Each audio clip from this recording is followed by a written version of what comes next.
তো সকালের খাবার বানাবো, এর জন্য দেখুন এখানে আমি ময়দা সুন্দরভাবে ময়ান দিয়ে তারপরে মেখে রেখে দিয়েছি রেস্টে। তো 10 মিনিটের মতন হয়ে গিয়েছে।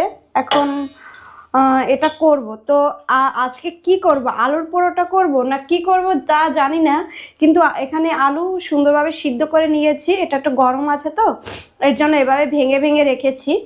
আলু আজকে খোসা শুদ্ধ তারপরে সিদ্ধ দিয়েছি। আর এদিকে ওভেন জ্বালিয়ে দিয়েছি, আর এটা বসিয়ে দিই কারণ একটা মশলা ভেজে নেব এর জন্য। এখানে দিয়ে দেব শুকনো লঙ্কা, এটার জন্য শুকনো লঙ্কা দরকার হবে এর জন্য। তো অল্প করেই দিলাম, এইটুকু আর দেবো না, এটুকু রেখে দিই। আর দিয়ে দেব যে এখানে গোলমরিচ আর লবঙ্গ রয়েছে, তো লবঙ্গটা ব্যবহার করব না, করব গোলমরিচ। এটা না মিশিয়ে রেখেছি, এভাবে নিতে প্রবলেম হচ্ছে, আলাদাভাবে রাখা উচিত ছিল। 4টা গোলমরিচ নিয়ে নিলাম। তো এটা ফ্রাই করে নিয়ে আমি, হয়েও গিয়েছে, ও তাড়াতাড়ি গরম হয়ে গিয়েছে আজকে। যাই হোক, এটা গরম করে নিয়েছি।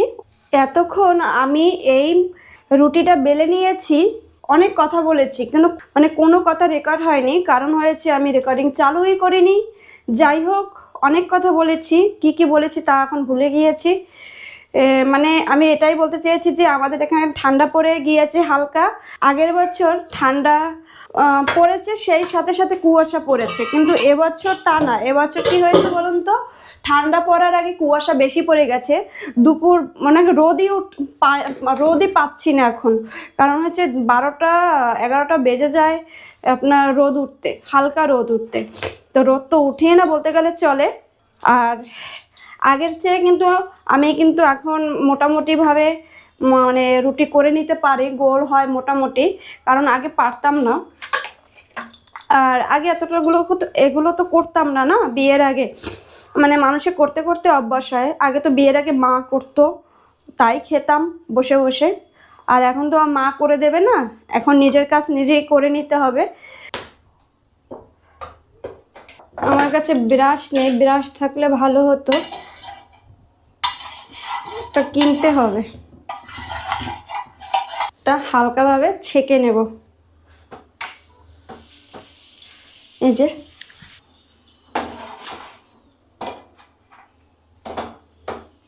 এটা এখন মেখে নেব। এখানে নুন দিয়ে দেব। আমি একটা দেখুন কিসে রেখেছি, একটা ভাজা মশলা করে রেখেছিলাম কালকে, সেটা এটা রেখে দিয়েছি অল্প, তো এর জন্য। এখানে আপনার শুকনো লঙ্কা ছিল, মৌরি ছিল, ধনে ছিল, জিরে ছিল, এটা দিয়ে একটা ভাজা মশলা করে নিয়েছি। সেই ভাজা মশলাটা এখন এই আলুর ভিতরে দিয়ে দেব। এখানে চাট মশলা ব্যবহার করা যায়, তো আমি এটাই ব্যবহার করলাম, ভাজা মশলা। আর দেব ধনে পাতা। আর এখানে এই যে শুকনো লঙ্কা গোলমরিচ গুঁড়ো করে নিয়েছিলাম, ভেজে নিয়েছিলাম, সেটাই গুঁড়ো করে নিয়েছি, দিয়ে দেব। ব্যাস, এগুলো দিয়ে এখন সুন্দরভাবে আলুটা মেখে নিতে হবে। এই তো সুন্দরভাবে কিন্তু মেখে নিয়েছে। তো এদিকে আমার ভাজাও হয়ে গিয়েছে, এখন এগুলো সুন্দরভাবে বানিয়ে নেব। এখন প্রথমে সস দিয়ে দেব।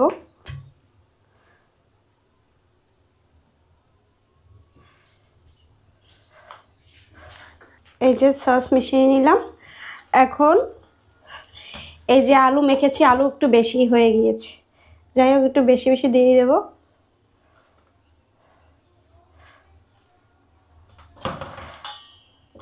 এক পাশে এভাবে আলু দিয়ে দেব।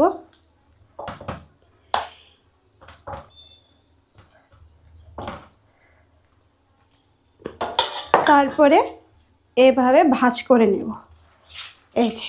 এখন এটা আবার ছেঁকে নিতে হবে, তো পরে ছেঁকে নেব। একবারে আমি করে রেখে দিই, তারপরে ছেঁকে নেব। এটা এভাবে করে নেব। এই যে আমি কিন্তু সবগুলো বানিয়ে নিয়েছি সুন্দরভাবে। এখন এগুলো ছেঁকে নেব, ছেঁকে নিলে ভালো হয়। হালকা তেল ব্রাশ করে নেব। আর প্রভু গিয়েছে বাজারে সকাল সকাল, কিন্তু এখন পর্যন্ত আসেনি। এটা করে আমি গণ্ডিতেকে সেবা দেব, ভোগ নিবেদন করব, তারপর প্রভু এসে প্রসাদ পাবে। তারপরে আবার দুপুরে রান্না করব। আর আমরা তো এখন একবেলা অন্ন পাই, দুপুরে শুধু এই যে এভাবে সুন্দরভাবে ছেঁকে নেবো এপিট ওপিট। এটা দুটোই দেওয়া যাবে, দুটো করে দিয়ে দিই। তো প্রভু তো বাজার থেকে চলে এসছে, আর দেখুন কি কি নিয়ে এসছে। আজকে সকালবেলা গিয়েছে তো একটু শাক পেয়েছে। এটা দেখুন, এটা হচ্ছে, প্রথম ভেবেছিলাম ভাতুয়া শাক, তা না, এটা কি যেন শাক বলে, হায় রে ভগবান, আমি তো ভুলে গিয়েছি। তো এটা হচ্ছে মেথি শাক। এই যে শাকগুলো কিন্তু খুব সুন্দর, ভালো করে পরিষ্কার করে নিতে হবে, তারপরে বানিয়ে নেব। আর এখানে হয়েছে কুমড়ো, মিষ্টি কুমড়ো, বেশি পাকা না, বিনস, এই যে ধনে পাতা আছে, এগুলো এখন গুছিয়ে রাখতে হবে। তারপরে এই যে আদা, বাপরে এ বাবা, কচু এনেছে, কচুর ডেগা এনেছে, কিন্তু এটা তো আজকে করব না, এটার জন্য ছোলা দরকার হবে। তো ছোলা এখন ভিজানো হয়নি, এটা কালকে করব। শীত আছে তো অসুবিধা হবে না, শুকিয়ে যাবে না। যাই হোক, এটা রেখে দিই। আর এখানে হচ্ছে শসা আর বেগুন, বেগুন ঘরে আছে, আবার বেগুন নিয়ে এসছে। আমি সবজি আজকে অল্প আনতে বলেছি এর জন্য। এখানে কিছু সাবান এনেছে, অনেকগুলো এনেছে, এই যে 4টা, এই একটা। তারপর এনেছে পনির, আজকে প্রভু বলেছে বেগুন দিয়ে পনির দিয়ে করতে বলেছে, এর জন্য পনির এনেছে। আর এখানে হচ্ছে কাজু, এখানে হয়েছে ছাতু। তুমি সেই প্যাকেটে ছাতু পাওনি? তো এই হচ্ছে বাটার, এটার দাম নিয়েছে কত, 60 টাকা নিয়েছে এটার দাম। তো যাই হোক, বাটার আমাদের রাতে রুটি খাওয়া হয়, এর জন্য আমি একটু আবার ঘি বাটার দিয়ে রুটি ভালো লাগে, এর জন্য এটা করে গণিতাকে ভোগ নিবেদন করি। আর প্রভু আবার খেতে পারে না, পেটে প্রবলেম আছে, এর জন্য উনি এমনি সিম্পলভাবেই খায়। যাই হোক, এই বাটার। আর এই হচ্ছে গোবিন্দর জন্য ধূপকাঠি নিয়ে এসছে, এই যে দেখুন কত সুন্দর, প্রভু বলেছে এটা খুবই ভালো। এই হচ্ছে আজকে সকালের বাজার। তো সবজি বাজার তো কম এনেছে, সবজি বাজার কিছু আছে ঘরে, এর জন্য। যাই হোক, এগুলো এখন আমি গুছিয়ে রেখে দিই, তারপরে রান্না চাপাবো।